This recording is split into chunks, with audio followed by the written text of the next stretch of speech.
Bismillahirrahmanirrahim. Assalamualaikum warahmatullahi wabarakatuh. Alhamdulillahilladzi hadana li hadza wa ma kunna linahtadiya laula an hadana Allah.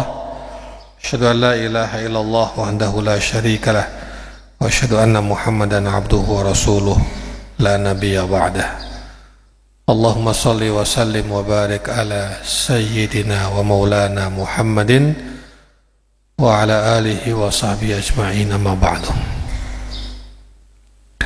Saya mau bahas dan mengulang tentang hikmah dan makna ibadah haji, karena ini musimnya musim haji. Sudah pada mau berangkat, sudah ada yang sudah berangkat, ada yang baru mau berangkat. Yang sudah pernah haji, ya ini berarti mengingat-ingat lagi. Nah, yang belum haji, anggap saja ini manasik. Mudah-mudahan yang belum haji, insya Allah, Allah mudahkan bisa pergi haji. Ibadah haji itu istimewa. Istimewa dan sangat spesial. Dia tidak seperti ibadah-ibadah yang lain. Salah satu keistimewaan ibadah haji adalah dari sisi pelaksanaannya. Ibadah-ibadah yang lain pelaksanaannya menggunakan ukuran waktu, bukan tempat. Saya kasih contoh. Sholat itu asalkan waktunya masuk, maka sholat dimanapun sah. Mungkin subuhnya di sini, pergi ke Semarang, mungkin duhurnya sudah di Jakarta, ya, naik pesawat, mungkin asarnya sudah di Singapura, naik lagi pesawat, mungkin maghrib isanya udah di Tokyo. Sah enggak? Sah. Yang penting waktunya masuk. Kalau sekarang saya sholat duhur sah enggak? Enggak sah, karena waktunya belum masuk. Puasa juga begitu. Puasa itu ukurannya waktu. Ketika kita berada di 1 Ramadan, dimanapun kita berada, sah. Saya malam 1 Ramadan kemarin, Ramadan 1444, Ramadan 2023 kemarin, itu malam 1 Ramadan saya perjalanan dari London ke Jeddah.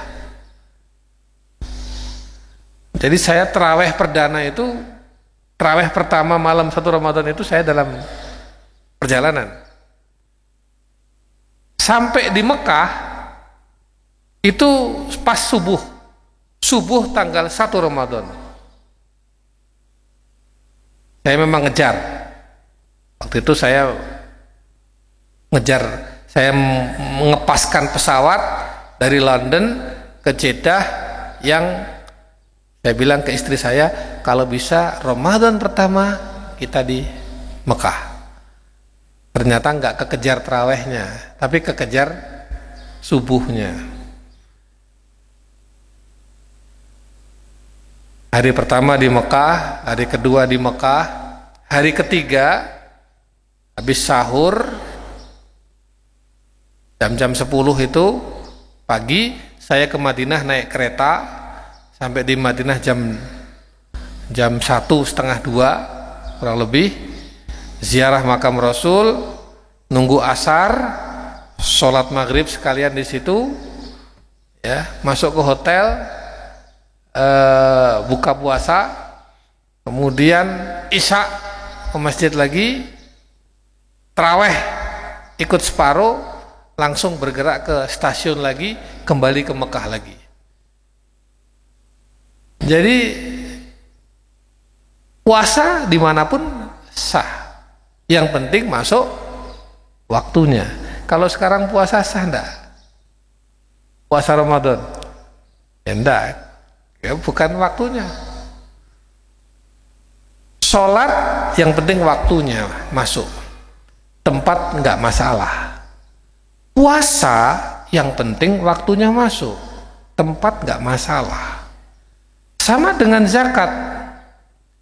Zakat itu asalkan waktunya masuk, haulnya masuk, maka zakat dimanapun nggak ada masalah. Orang mau zakat di sini, mau zakat di mana, nggak ada masalah. Tetapi haji, ini istimewanya, uniknya, spesialnya, haji itu pelaksanaannya, ukurannya waktu dan tempat. Tanggal 9 Zulhijjah berarti masuk waktu wukuf. Kira-kira kalau nggak di Arafah sah enggak? Oh, tanggal 9 Zulhijjah kok, jangankan kok di Bandar, di Batang, di Indonesia, di Mekah pun kita nggak sah. Kalau tanggal 9 jamaah haji berada di Mekah, tidak ke Arafah, tidak sah hajinya. Padahal jarak Mekah Arafah hanya 5 km kurang lebih, ya. Jadi waktunya harus masuk, tempatnya juga nggak bisa sembarangan. Itulah haji. Bisa nggak kita tawaf tidak di Ka'bah? Nggak bisa. Bisa nggak kita sa'i tidak di Safa Marwah? Nggak bisa. Tapi sholat bisa di mana saja, puasa bisa di mana saja, zakat bisa di mana saja, apalagi syahadat bisa di mana saja. Tapi begitu orang bicara haji, tempatnya harus di Makkah, di Ka'bah, Safa Marwah, apalagi di Arafah. Jelas? Itu keistimewaan pertama. Keistimewaan kedua, kostum, pakaian. Sholat kan bebas, yang penting suci. Ini ada yang pakai baju misalnya baju putih, boleh, biru boleh, batik boleh, kuning boleh, kaosan juga boleh. Pakai jas boleh, pakai jubah boleh, bahkan pakai peci. Ada yang pakai peci hitam, peci putih, peci hijau, peci merah, peci macam-macam itu boleh. Ketika sholat itu pakaiannya yang menentukan diri kita sendiri.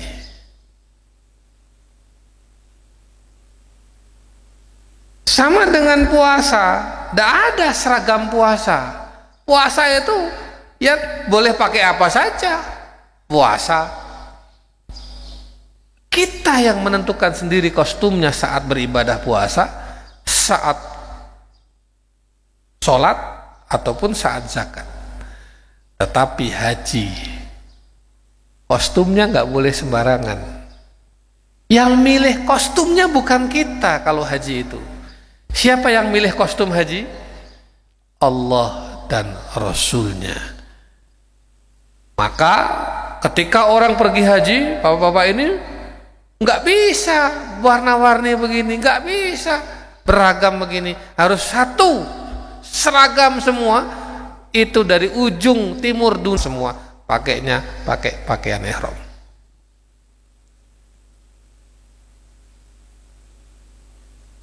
Itu Pak polisi yang pangkatnya bintang 1, bintang 2, bintang 3, bintang 4 sholat pakai seragam polisi boleh nggak? Boleh. Yang Pak TNI sholat pakai seragam TNI boleh nggak? Boleh. Sholat pakai jas, pakai dasi boleh nggak? Boleh. Bapak-bapak di sawah, ya, nyawah, tiba waktu zuhur, adzan zuhur, terus nenggone sawah kan omah-omahan, ngadep kiblat, wudu, sholat ning kono, nganggone sarung karo kaos oblong, boleh nggak? Asalkan nutup aurat dan itu suci, boleh kan? Tapi haji tidak bisa. Itu keistimewaan, di antara keistimewaan dan kekhususan ibadah haji dibanding ibadah-ibadah yang lainnya. Bapak Ibu yang dirahmati Allah, ayat tentang haji, panggilan haji, ini penting nih. A'udzubillahi minasyaitonirrajim. Bismillahirrahmanirrahim. Surat Al-Hajj ayat 27. Wa adzin fin nasi bil haji ya'tuka rijala wa ala kulli dhamirin ya'tina min kulli fajjin amiq. Wa adzin itu kata perintah. Panggil, undang, seru. Makanya kalau adzan itu wa adzin, adzan, panggilan. Panggil manusia untuk pergi haji. Nanti mereka akan datang. Ada yang datang jalan kaki, ada yang datang pakai perjalanan udara, pakai perjalanan laut, pakai perjalanan darat. Saya dulu waktu mahasiswa di Mesir, haji pertama tahun 2001.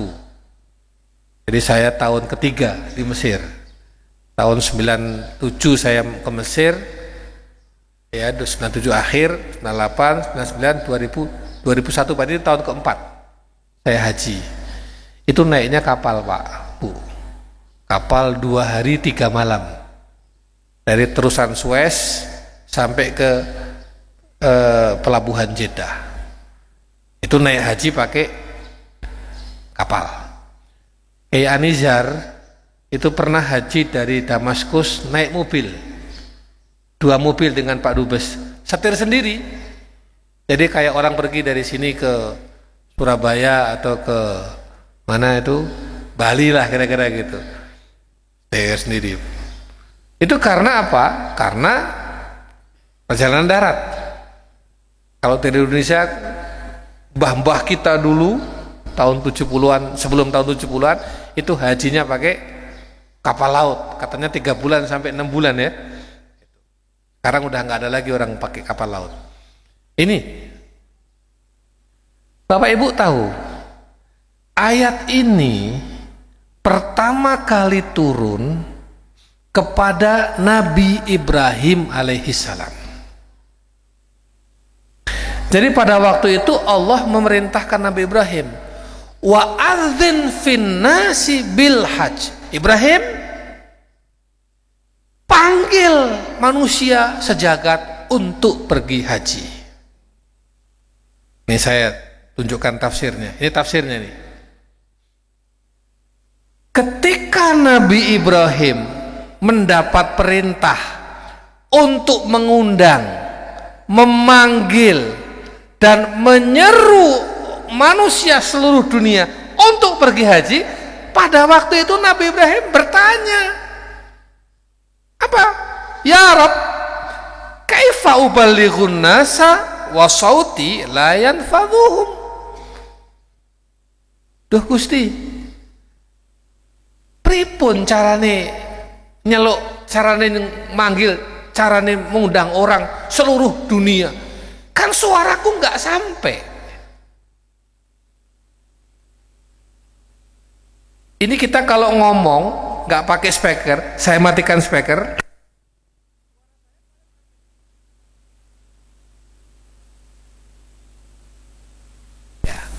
Ya. Kalau sekarang kan pakai mikrofon, suara bisa didengar. Apalagi ada TV. Nanti bisa didengar oleh seluruh dunia. Zaman itu nggak ada teknologi. Gimana ini? Diulangi lagi oleh Allah, wa adzin finnasi bil hajj. Ya tapi gimana, suaraku nggak sampai. Terus sampai 3 kali.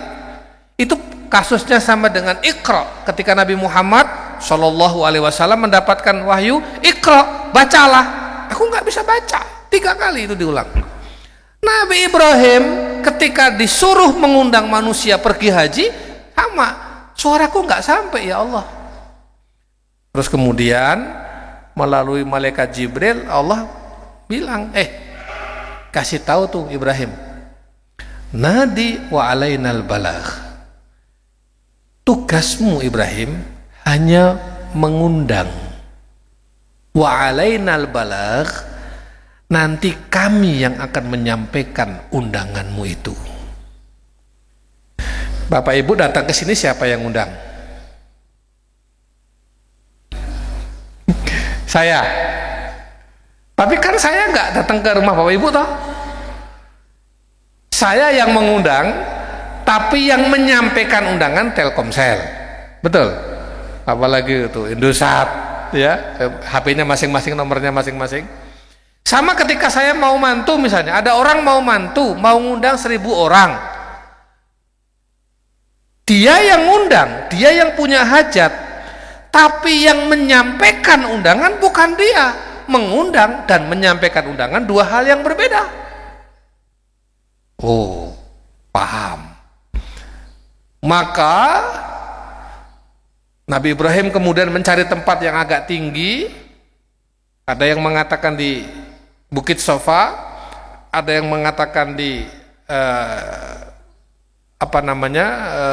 Abi Qubais yang sekarang jadi Istana Raja itu, dan macam-macam. Tapi intinya Nabi Ibrahim naik ke tempat yang tinggi. Di situ Nabi Ibrahim berteriak, ya, karena diperintah. Teriakannya apa? Ya ayyuhan nas, inna rabbakum qad ittakhadha baitan fahajju. Sesungguhnya Tuhanmu telah menjadikan rumah ini untuk tempat ibadah. Kamu semua pergilah ke sini, berhajilah ke sini. Kedengar nggak suaranya sampai ke bandar? Kedengar nggak sampai ke Jakarta? Kedengar nggak sampai ke Amerika? Iya, nggak mungkin. Nggak ada shooting, nggak ada apa. Apa yang terjadi? Innal jibala tawadu'at hatta balagha sautu arja'al ard. Begitu suara Nabi Ibrahim itu keluar, ini gunung-gunung dan bumi ini bergetar karena suara panggilan Haji Ibrahim itu. Dan kemudian suara itu oleh Allah ditarik, diangkat, disimpan oleh Allah. Kemudian Allah perdengarkan, wa asma'a man fil arhami wal aslab. Allah perdengarkan kepada setiap janin yang ada di perut ibunya yang sudah ditiupkan ruh. Nih, suara mbahmu manggil-manggil untuk pergi haji. Ada 2 perjanjian tuh janin itu. Jadi begitu ditiupkan ruh janin tuh umur berapa? 4 bulan ya. Nih, bukankah aku Tuhanmu? Alastu birabbikum? Ya, udah janji 1. Yang kedua, dengerin. Nih, rekaman, cara saiki iki rekamannya dirungokke meneh, di setel ulang. Nih, panggilan dari simbahmu. Udah denger kamu? Maka janin itu menjawab, labbaik Allahumma labbaik. Bapak Ibu kimutan ra biyen waktu 4 bulan jawab labbaik Allahumma labbaik. Anak-anak ini udah jawab nih, labbaik Allahumma labbaik. Makanya kalau ada orang ditanya, sampean kok urung kaji ning ngopo, Pak? Bu, jawabannya jangan kula mboten, kula dereng pikantuk panggilan. Saya mau tanya, setelah mendengar penjelasan ayat ini, kenapa sampean kok belum pergi haji? Saya belum dapat panggilan. Itu jawaban salah atau benar? Salah. Panggilan sudah ada, menjawab sudah ada, yang belum ada adalah kesempatan untuk datang.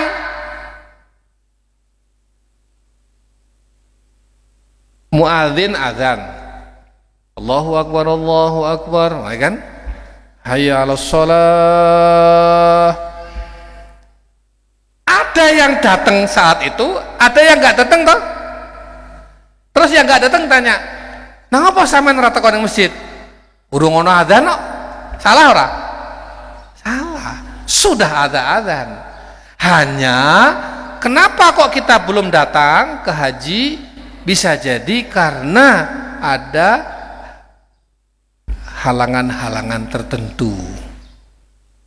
Uangnya belum cukup, kesehatannya belum cukup, umurnya belum cukup, dan lain sebagainya. Jadi jangan jawab, saya belum dapat panggilan. Sudah, panggilan itu sudah menjawab. Kalau jawabannya saya belum dapat panggilan, terus ayatnya di mana mau taruh ini? Dan panggillah, serulah. Jelas? Nah, ini jawaban kita dulu. Labbaik Allahumma labbaik, labbaik la syarika laka labbaik, innal hamda wan ni'mata laka wal mulk la syarika lak. Masya Allah.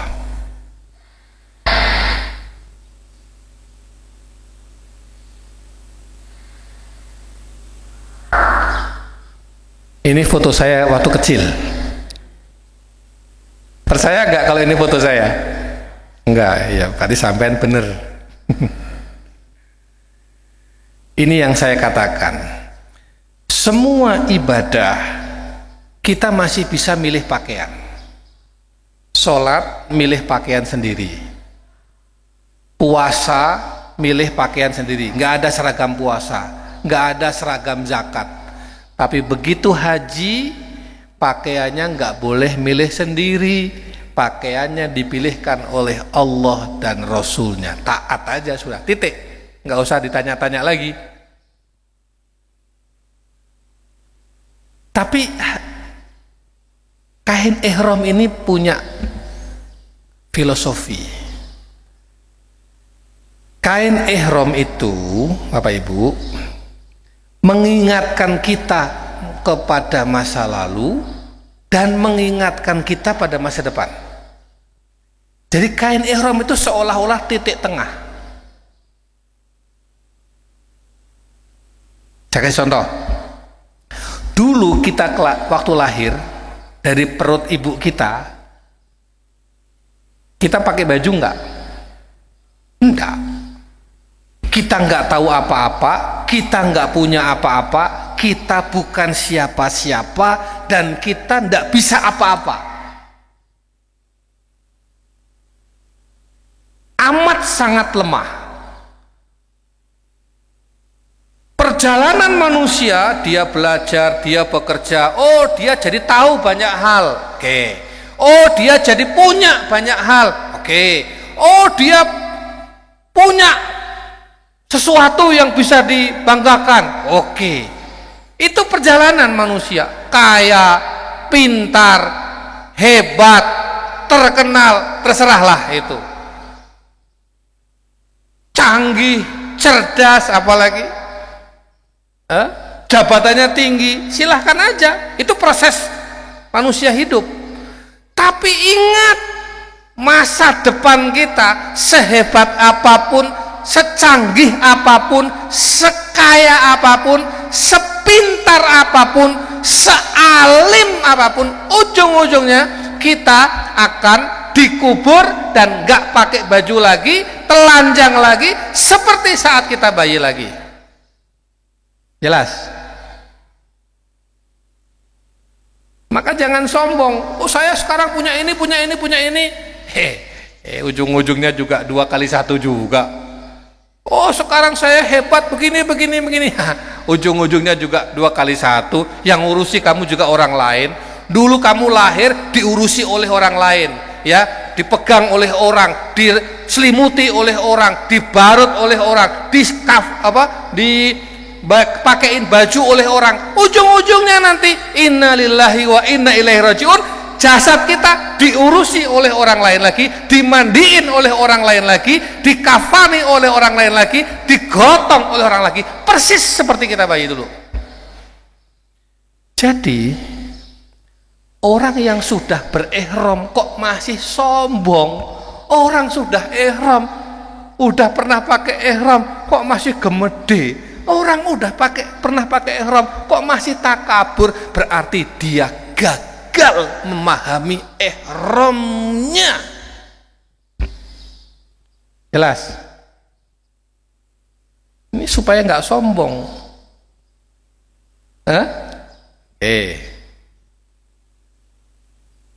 Ihram.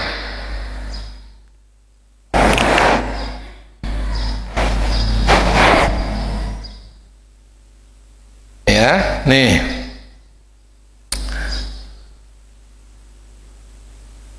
Bapak Ibu kalau ihram kan nggak boleh pakai make up ya Bu ya, nggak boleh pakai wangi-wangian ya. Ada ibu-ibu yang protes waktu itu. Saya itu bimbing haji sejak tahun 2001 sampai hari ini. Jadi pengalaman menghadapi Bapak Ibu haji itu udah banyak sekali di sini. Ada satu ketika begini, Pak, kok kita ini nggak boleh ngapa-ngapain toh waktu ihram itu? Boleh nggak sedikit aja pakai parfum? Nggak boleh.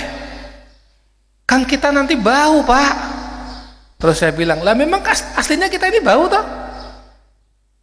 Karena dipoles-poles saja. Coba wudo kabeh. Ya coba ini ya kan mengi-mengi.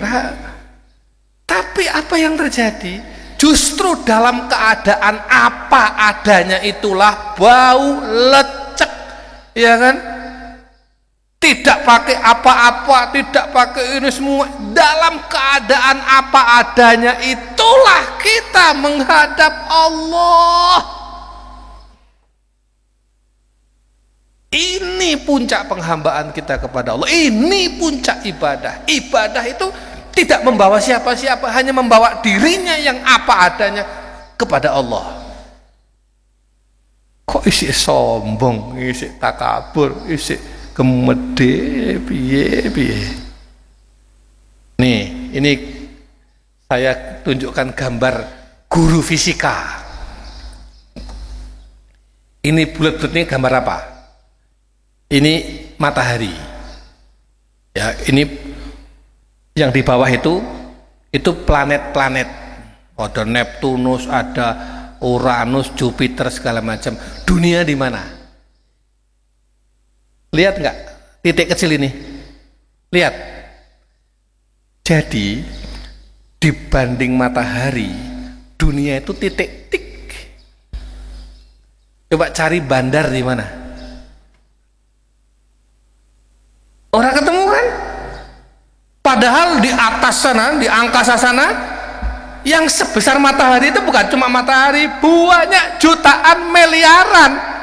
Kita ini hanya menepati dunia yang sangat kecil, itu pun bukan milik kita semua. Dunia itu hanya 1000 meter, paling gede hanya 1 hektar 2 hektar. Kok sombong itu kan ya aneh toh, nggak masuk akal. Andai kata dunia itu milik kita semuanya, kita aja nggak pantas sombong kok. Ternyata kecil toh, apalagi dunia bukan milik kita. Itulah kenapa, nih dengerin, lihat apa ini? Allahu Akbar. Kapan kita ucapkan Allahu Akbar? Saat sholat. Bahkan kita mengucapkan Allahu Akbar itu setiap pergerakan sholat. Allahu Akbar, Allahu Akbar, Sami Allahu liman hamidah, Allahu Akbar. Setiap pergerakan sholat kita Allahu Akbar. Maksudnya apa? Allah Maha Besar. Apa artinya? Kita ini kecil, amat sangat kecil. Wis Allahu Akbar, wis sholat kok wis sombong itu, bodoh. Jelas? Apa yang mau disombongin? Allahu Akbar. Jadi jangan cuma Allahu Akbar, Allahu Akbar, enggak, resapi. Oh, Allah Maha Besar. Terus kue apa? Kita ini kasih gunung digoncang sedikit, diletuskan, bubar semuanya. Laut ditaikkan dikit, semuanya bubar. Apa Apa kita kekuatannya? Enggak ada. Enggak ada. Jelas? La haula wala quwata illa billah. Nah, ini. Ujung-ujungnya cuma mau gini aja kita. Kita ini perjalanan menuju ke sini. Banyak orang mempersiapkan hidup yang baik, tapi dia lupa mempersiapkan mati yang baik. Hidupnya mati-matian untuk membuat hidupnya baik. Oke. Tapi dia lupa mati-matian mempersiapkan mati yang baik. Ini setuju nggak setuju, suka nggak suka, gelem ora gelem, pasti akan ketemu peristiwa seperti ini. Siapapun dia. Bapak Ibu sekalian yang berbahagia, ini saya potong-potong aja beberapa, ini udah jam 7. Sekarang tawaf. Tawaf itu mengelilingi Ka'bah 7 kali. Ini saya mau cerita sejarah tawaf. Singkat cerita saja ya. Nabi Adam dan Siti Hawa itu diturunkan dari surga ke muka bumi. Cuma dalam Al-Quran, cara Allah menyuruh Adam turun dengan cara Allah menyuruh iblis turun berbeda. Ini anak-anak yang belajar Quran, belajar bahasa Arab mesti ngerti. Ya. Allah ketika menyuruh setan apa? Fakhruj minha fa innaka madhmumman madhura. Keluar kamu. Itu ketika Allah menyuruh siapa? Iblis. Tapi ketika menyuruh Adam dan Hawa keluar, nggak ada kata-kata itu. Yang ada qulnah bitu minha jami'a. Turun, keluar. Qulnah bitu itu hubut, habato. Habato itu landing, begini. Pesawat itu landing kan? Ini kalau kamu belajar bahasa Arab tapi nggak ngerti konteks bahasa Arab, banyak orang belajar bahasa Arab tapi nggak paham konteksnya. Akhirnya apa? Sokotot atau yaroh, pesawat jatuh. Jatuh itu begini. Nah, ini jatuh. Tapi kalau habatot atau yaroh, pesawatnya landing pelan-pelan. Jerep, gitu kan. Nah, Adam dan Hawa itu turunnya itu pelan-pelan, smooth.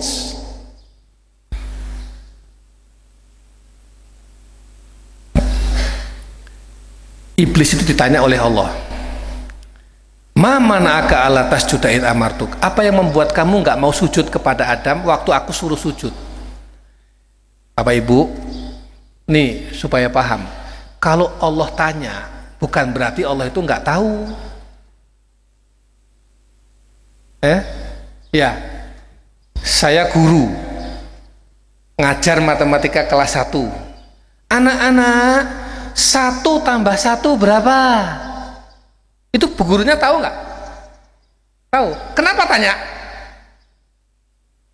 Dan kenapa tanyanya didengarkan? Supaya anak-anak semua tahu pertanyaannya. Terus ini jawab 5. Jawaban dia didengar oleh yang lain, no? Salah. Kamu berapa? 3. Salah. Coba sampai ke kamu berapa? 2. Nah, 1 tambah 1 berapa? 2. Jadi kalau Allah bertanya, hei iblis, kenapa kamu dulu nggak mau sujud kepada Adam waktu aku perintah kamu? Bukan berarti Allah nggak tahu kenapa iblis begitu. Allah tahu, tapi supaya dialog ini terekam dan kemudian kita sekarang tahu, oh penyebabnya itu toh. Apa jawaban iblis? Qala ana khairum minhu khalaqtani min nar wa khalaqtahu min tin. Aku lebih baik daripada dia. Kau ciptakan aku dari api, sedangkan engkau ciptakan dia dari tanah. Iki iblis ki gede rumangsa. Sing ngomong api lebih baik dari tanah ki sapa? Kamu mengklaim merasa sok paling hebat, padahal tidak ada ketentuan itu. Nah ini nggak boleh. Maka kalau ada orang gede rumongso sama dengan sifat siapa itu? Jelas? Nah itu cerita. Singkat cerita Nabi Adam turun. Iblis sampai sekarang tuh nggak mau mengakui kesalahan, nggak mau tobat. Tapi Nabi Adam dan Hawa begitu turun, keduanya bertobat dan mengakui kesalahannya. Sehingga keduanya mengatakan qala, berdua, Adam dan Hawa, bukan cuma satu, dua-duanya mengatakan Rabbana zolamna anfusana, apa semua enggak? Wa illam taghfir lana wa tarhamna lanakunanna minal khasirin. Bapak Ibu, ini doa pertama kali manusia di muka bumi.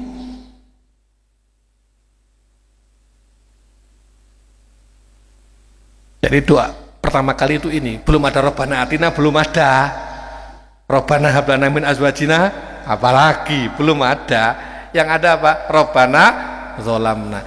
Jadi doa pertama manusia di muka bumi itu adalah mohon ampun dan mohon taubat. Bayangkan. Oke. Singkat cerita, diampunilah Adam dan Hawa. Ya sudah. Ya sudah lupakan. Dosamu aku ampuni, tobatmu aku terima. Fataba alaih innahu huwa tawwabur rahim. Itu ayatnya begitu. Nah, Nabi Adam dan Hawa ini usul, ya Allah. Nah, kalau dosa saya sudah diampuni, kemudian tobat saya sudah diterima. Nah, saya ini pengen kembali ke surga lagi. Ya?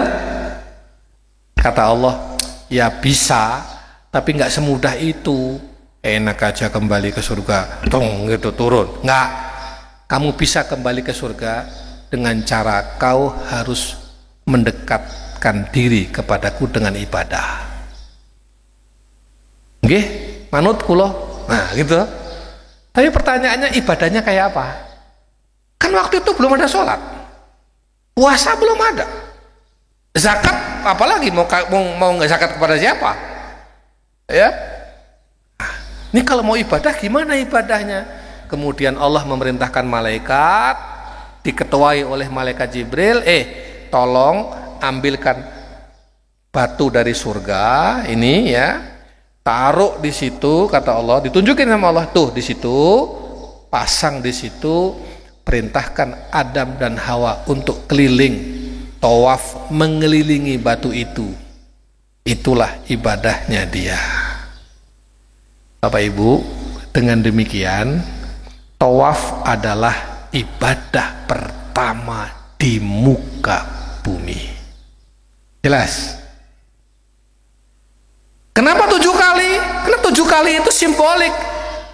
Putaran pertama hakikatnya kita naik ke langit pertama, kedua, ketiga, keempat, kelima, keenam, sampai pada akhirnya kita akan menuju sampai ke ini. Wal baitil ma'mur wasaqfil marfu, ada dalam surat At-Tur. Apa itu Baitul Ma'mur? Baitul Ma'mur adalah ini al-bait alladzi fawqas sama'is sabi'ah, adalah Ka'bah atau rumah Allah juga, tempat ibadah juga yang ada di atasnya langit yang ketujuh, yang itu rame dikelilingi oleh para malaikat. Jadi hakikatnya kita dari dunia ini menuju ke atas, klop, akan kembali ke asal usul kita yang dulu. Jelas? Makanya habis sholat, habis tawaf itu kita sholat di belakang makom Ibrahim. Makom Ibrahim itu bukan kuburan ya, makom itu tempat berdiri. Disitulah dulu Nabi Ibrahim berdiri mengawasi pembangunan Ka'bah dengan Nabi Ismail. Nah, kenapa kok habis tawaf kita berdiri di belakang makam Ibrahim, sholat 2 rakaat? Itu nggak ada jamaah. Sholat di belakang makam Ibrahim habis tawaf itu sendiri-sendiri. Kenapa? Karena itu hakikatnya kita makmuman kepada Nabi Ibrahim yang berdiri depan kita. Kenapa? Karena kita datang ke Mekah itu atas perintah Allah melalui lisan. Siapa tadi yang wadir benas? Nabi Ibrahim. Wattakhidhu mim maqami Ibrahim musalla. Jelas? Nah, ini terakhir nih, yang wukuf nanti aja minggu depan. Sa'i. Sa'i itu sofa marwah, sofa marwah, sofa marwah. Ceritanya, nih, Nabi Ibrahim itu dipanggil oleh Allah untuk menuju ke sebuah tempat yang jauh.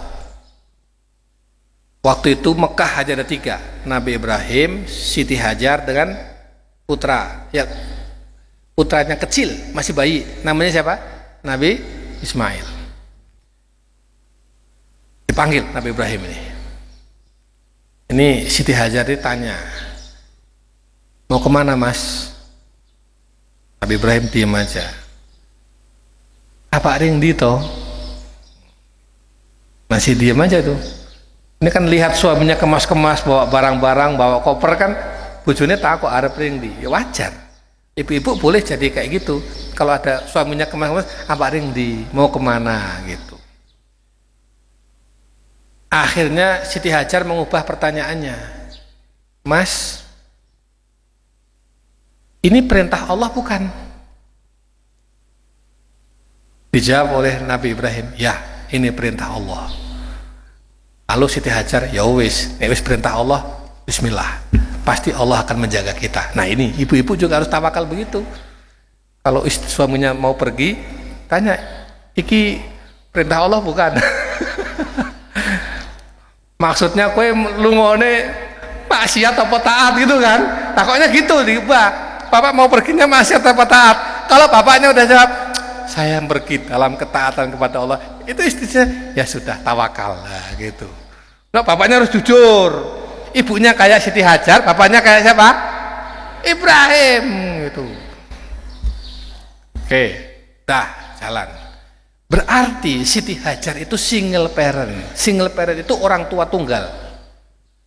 Cah bayi bapakane pergi lunga, iki karo ibune tok siji til. Bekal sehari masih cukup, 2 hari cukup, 3 hari cukup. Lama-lama bekalnya habis ini. Ya, ini susunya sama makanannya habis. Ibu-ibu kalau yang punya bayi, kalau bekalnya habis, perginya kemana? Tasko. Pergi ke Tasko, pergi ke apotik, ya kan? Pergi ke pasar, cari kan? Oh, anak saya susunya habis, anak saya makanannya habis. Pergi dia. Nah, zaman Siti Hajar mau pergi kemana? Tasko belum ada. Gimana ini? Akhirnya dia lari. Oh, itu ada tempat bukit tinggi. Lari ke sofa. Barangkali ada orang yang bisa bantu. Ternyata nggak ada. Lari ke Marwah. Nggak ada lagi. Sofa, Marwah, peng pitu. Coba Bapak Ibu kabeh iki. Nek luru barang ilang, mau kadek ngomah tekan kene, kuncine tiba, baleni meneh pisan pindho. Peng telune pindah tempat apa enggak nyarinya? Tidak, itu istiqomahnya itu ditiru. Sekali nggak ada, 2 kali nggak ada, 3 kali, 4 kali, 5 kali, 6 kali, istiqomahnya di situ.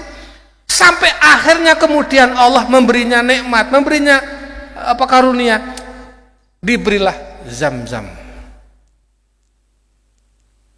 Makanya sa'i itu bahasa Indonesia artinya usaha. Ibadah yang nomenklaturnya kok sa'i, usaha.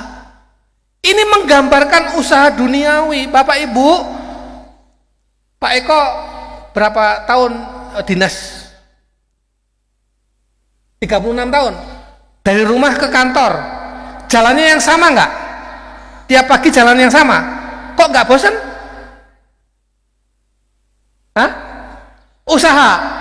Kenapa kok nggak bosan? Ayo, ibu-ibu, tuh, Mbah Noto, itu berapa tahun rumah kantor, benisuk sore, sing dilewati kuwi, ora pindah, toh? Di Tegal berapa tahun? 2 tahun, 3 tahun. Itu aja. Kenapa? Ini pengalaman Siti Hajar.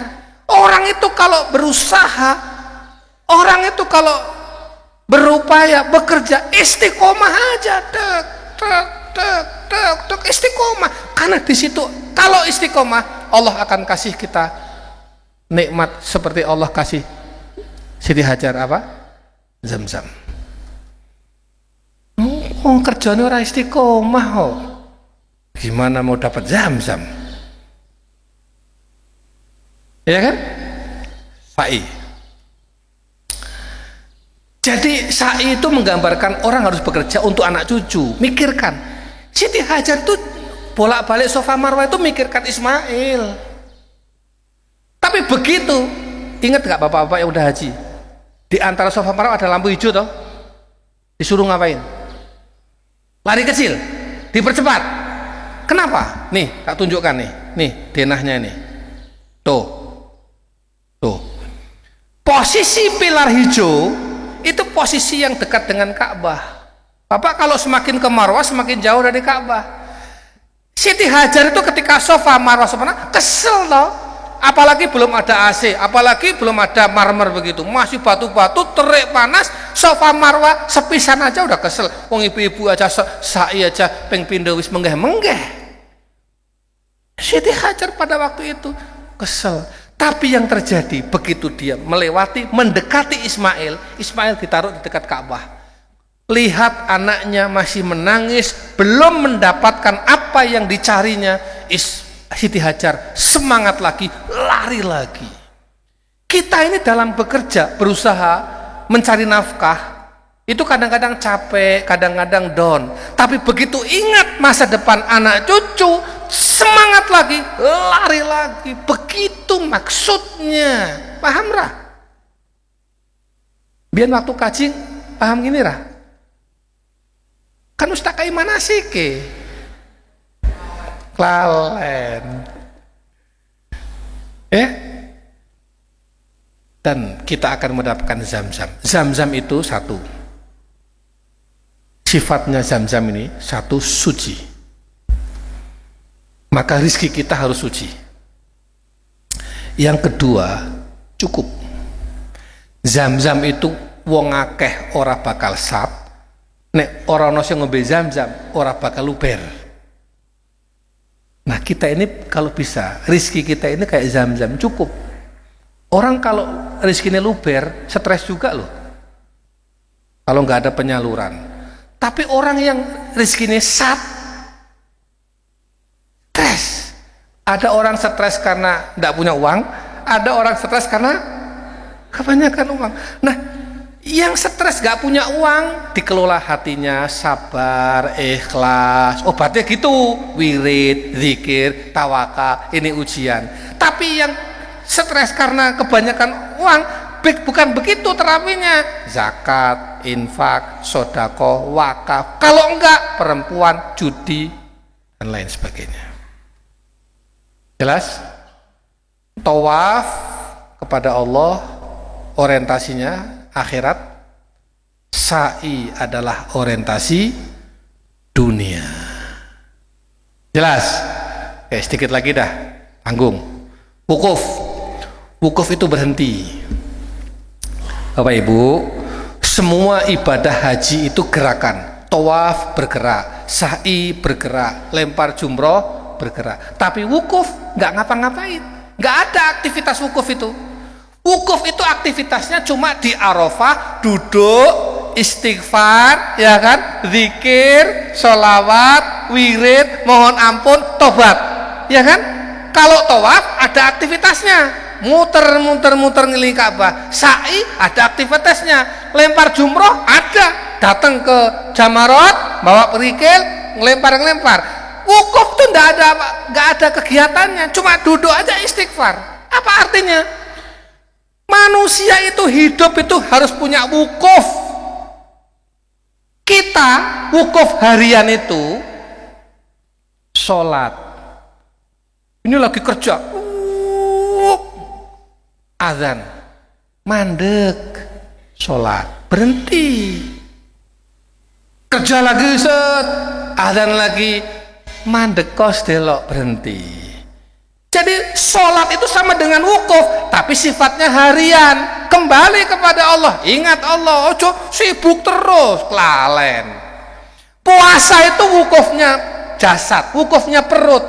Kita ini 11 bulan makan jam berapa saja terserah. Ini kan udah ada yang sarapan, udah ada yang belum, udah ada yang ngopi, ada yang belum kelebon apa-apa, ya toh? Islam meneh, semoga insyaallah. Tapi bulan Ramadan kita ini tiba-tiba sak dunia kompak orang mangan kabeh. Sing wong Islam, sing poso tapi. Artinya apa? Mandek sebulan, wukuf.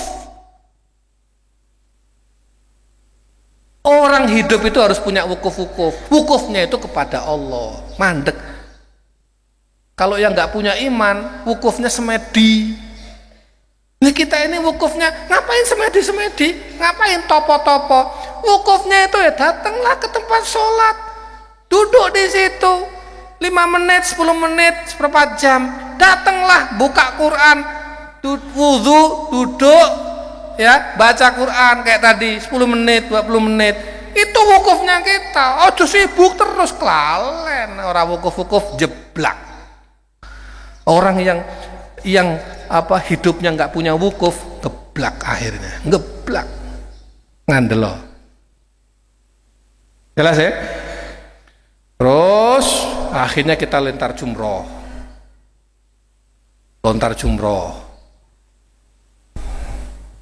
Kenapa lontar jumroh itu 7 kali?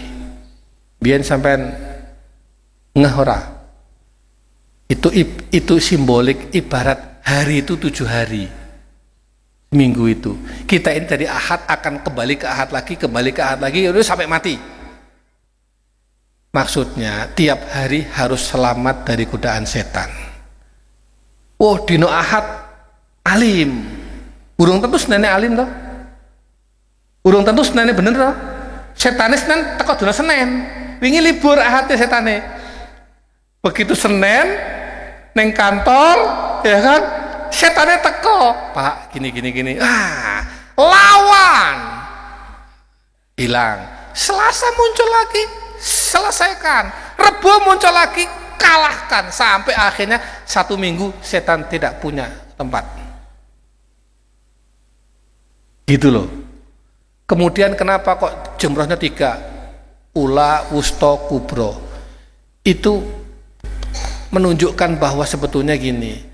Dulu waktu pangkatnya 1, ya setannya pangkatnya 1 juga. Oh, ini waktu pangkatnya 1, lolos dia, lulus. Oke, tapi jangan puas dulu. Kamu akan digoda oleh setan di pangkat kedua. Dulu waktu belum populer, soleh, ya kan, alim. Tapi begitu populer, ngeblak. Kenapa? Setannya adalah popularitas. Dulu waktu masih nggak punya uang, oh taat, ya karena nggak punya uang kok. Begitu punya uang, wah aku nyekel duit saya gigi, ya kan? Setannya adalah uang. Nah, itu harus inti dari hidup kita adalah selamat dari godaan setan sehingga kita kembali kepada Allah dalam keadaan beriman. Aqulu qouli hadza wa astaghfirullahal azim li wa lakum wa lisairil muslimina wal muslimat min kulli dzam. Ini memang enggak bisa kalau diselesaikan dalam waktu 1 jam, kurang itu. Materinya banyak sekali. Minggu depan akan saya ulang lagi dengan beberapa penambahan. Mari kita berdoa. Al-Fatihah. Bismillahirrahmanirrahim.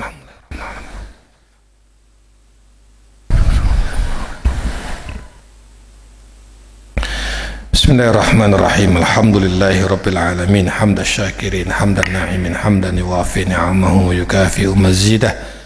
Ya Rabbana lakal hamdu kama yanbaghi li jalali wajhikal karim wa 'azimi sultanik. Allahumma salli wa sallim wa barik ala sayyidina wa maulana Muhammad wa ala alihi wa sahbihi ajma'in. Allahumma ighfir lana wa li walidina warhamhum kama rabbawna shighara.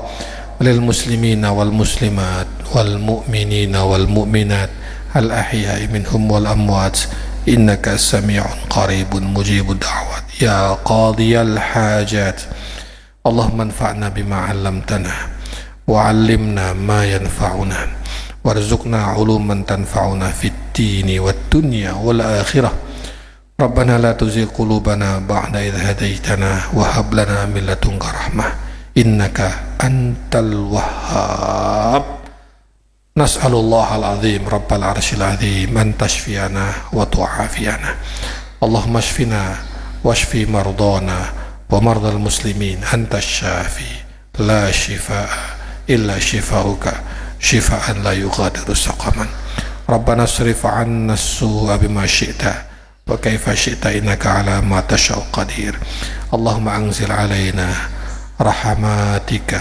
وبركاتك وتجلياتك تكفي لنا حاجاتنا في الدنيا والآخرة ربنا آتنا من لدنك رحمة وهيئ لنا من أمرنا رشدا ربنا هب لنا من الصالحين ربنا هب لنا من لدنك ذرية طيبة إنك سميع الدعاء ربنا واجعلنا مقيم الصلاة ومن ذريتنا ربنا وتقبل دعاء ربنا هب لنا من أزواجنا وذرياتنا قرة أعين واجعلنا للمتقين إماما اللهم ارزقنا يا الله زيارة بيتك الحرام وارزقنا زيارة قبر نبيك صلى الله عليه وسلم اللهم يا الله اللهم ارزقنا زيارة مكة والمدينة اللهم اجعلنا حجا مبرورا وسعيا مشكورا وذنبا مغفورا وعملا صالحا مقبولا وتجارة لن تبورا يا عالم ما في الصدور أخرجنا من الظلمات إلى النور ربنا آتنا في الدنيا حسنة وفي الآخرة حسنة وقنا عذاب النار وصلى الله على سيدنا محمد وعلى آله وصحبه وبارك وسلم والحمد لله رب العالمين الفاتحة بسم الله الرحمن الرحيم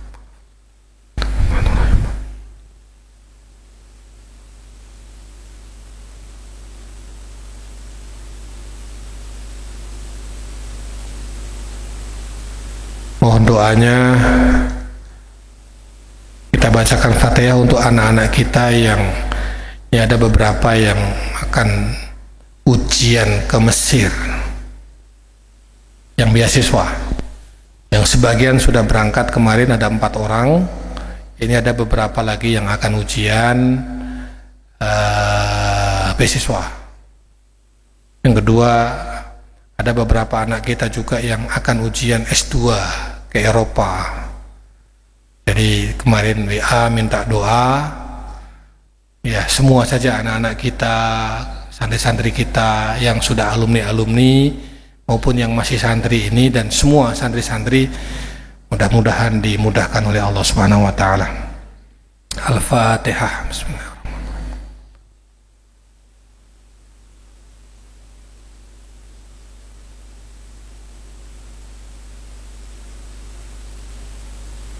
Qulu qouli hadza wassalamu alaikum warahmatullahi wabarakatuh.